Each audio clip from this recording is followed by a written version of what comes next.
હવે બીજી ગાથામાં કહે છે કે જગતના જીવો આપને સર્વવ્યાપી કહે છે કે ભગવાન આપ તો જગતમાં સર્વ ઠેકાણે વાપેલા છો. ખાસ કરીને વેદાંતિઓ એમ કે છે કે ઈશ્વર તો સર્વવ્યાપી છે, જળ ચેતન સર્વમાં ઈશ્વર વ્યાપેલો છે. તો અહીંયા સિદ્ધાંત દર્શાવે છે કે વિતરાગ ભગવાન તો એમ કે છે કે એ સર્વવ્યાપી તો માત્ર જ્ઞાન અપેક્ષાય છે, નહીં તો એ જળ થઈ જાય, જળમાં વ્યાપે નહીં, એ વાત ત્યાં સિદ્ધ કરવા માંગે છે. સર્વવ્યાપી કહો સર્વ જાણંગપણે પર પરિણામ સ્વરૂપ સુજ્ઞાની પરરૂપે કરી તત્વપણું નહીં, પરરૂપે કરી તત્વપણું નહીં. સ્વસત્તા ચિદ રૂપ સુજ્ઞાની, સ્વસત્તા ચિદ રૂપ સુજ્ઞાની. ધ્રુવ પદરામી હો સ્વામી માહરા. સર્વવ્યાપી કહો એટલે હે સ્વામી, લોકો તમને સર્વ વસ્તુઓમાં વ્યાપેલા કહે છે. સર્વવ્યાપી કહો પણ શેવડ સાવડે તો કે સર્વ જાણંગપણે તમે સર્વ જાણો છો, એ જ્ઞાન ગુણની અપેક્ષાએ તમે સર્વવ્યાપી છો. આપનું જ્ઞાન સર્વ પદાર્થોમાં વ્યાપે છે, અર્થાત આપના જ્ઞાનથી કોઈ પદાર્થ બહાર નથી. આપ બધું જાણો છો, તે અપેક્ષાએ વ્યાપેલા કહેવાય છે, બાકી આપ કઈ ત્યાં જઈને વ્યાપ્યા નથી. સર્વવ્યાપી કહો કેવી રીતે? સર્વ જાણંગપણે છો માટે.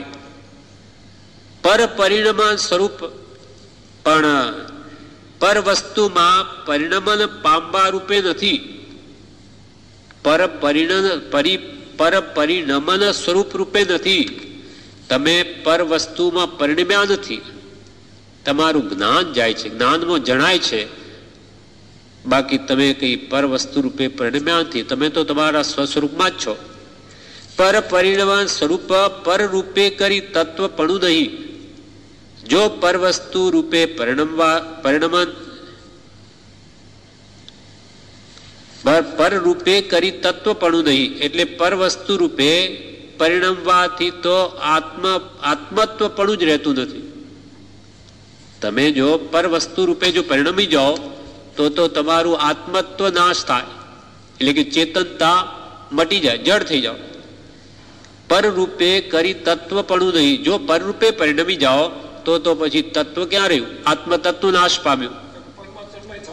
હા, તન તે રૂપે જ બની જાઓ, બરોબર. તન તદાકાર થઈ જાઓ તો પછી તમે તમારું અસ્તિત્વ ખોયું.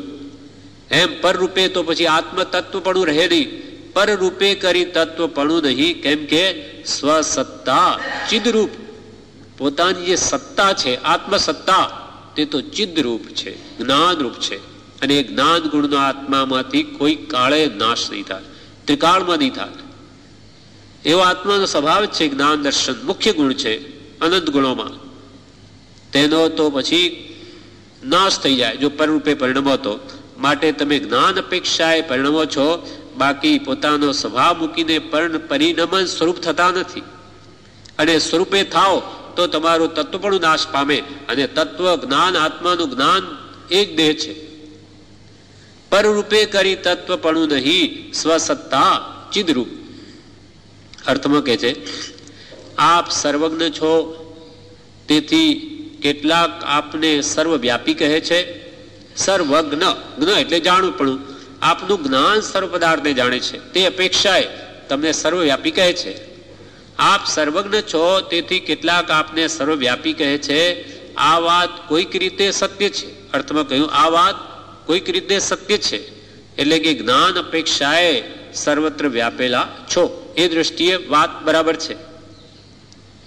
પણ આત્માનો સ્વભાવ પરમાં રમવાનો નથી. આત્માનો સ્વભાવ પરમાં રમવાનો નથી. આત્માનું આત્મત્વ જે તત્વરૂપ છે તે પરરૂપ પરિણમે તો આત્માનું અસ્તિત્વ તેથી નાશ પામે છે. તમારા આત્માનું આત્મપણું એ જો પરરૂપે પરિણમી જાય, જે તત્વરૂપ છે, તો તમારા આત્માનું અસ્તિત્વ નાશ પામ્યું. તેથી પરરૂપે પરિણામાન સ્વરૂપ એવું સર્વવ્યાપીપણું આપનામાં ઘટતું નથી. તેથી પરરૂપે પરિણામાન કરવા રૂપ જે વ્યાપકપણું આપનામાં ઘટતું નથી. આત્માની સ્વસત્તા જે છે તે જ ચૈતન્ય શક્તિ છે અને તેનો ત્રિકાળમાં પણ નાશ નથી. આત્માની સ્વસત્તા છે, કઈ જ્ઞાન સત્તા, તે ચૈતન્ય શક્તિ છે અને તે ચૈતન્ય શક્તિનો તો ત્રિકાળમાં પણ નાશ નથી. માટે આપ કદી પણ પરરૂપે પરિણમો નહીં. આ જ્ઞાન અપેક્ષાએ પરમો પરિણમ્યા છો એમ કહી શકાય.